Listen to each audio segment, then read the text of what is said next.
Hey guys, welcome back. Today we're going to be solving proportions with an unknown value. So sometimes we might have these proportions and one of the numbers might be missing. And it's our job to figure out which number it is. So the first thing you're going to do is your cross products. This is also known as the butterfly method. You're going to multiply those circles that we draw in a second together. After that, you divide each side by your coefficient, which is the number next to the variable.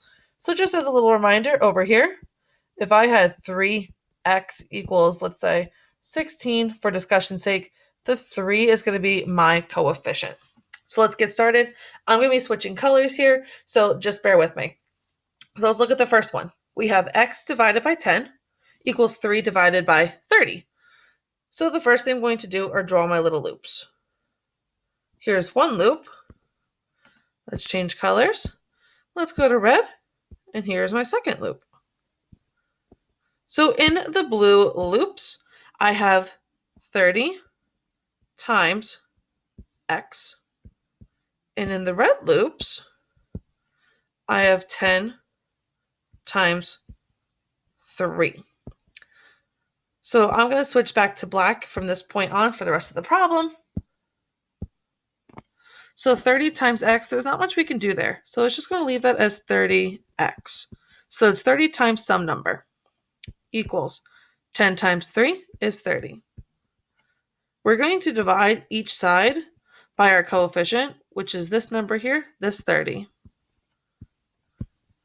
30 divided by 30 is 1, but that's not my answer. My answer is x equals 1. Or I could write 1 equals x. Both of these have the same information. Let's look at another problem. So I'll be switching colors once more. Let's go to red. 4 times 42 is the first thing I'm going to be doing.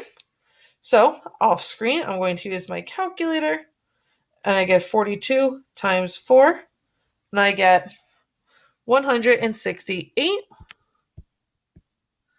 equals, let's go to blue, 7 times x gives me 7x. So from here, my coefficient is 7. Divide both sides by 7. And off screen, I'm going to use my calculator to do that. I'm going to type in 168 divided by 7, because we always divide top to bottom. These 7s are not necessarily going to cancel out, but they're going to turn to a value of 1.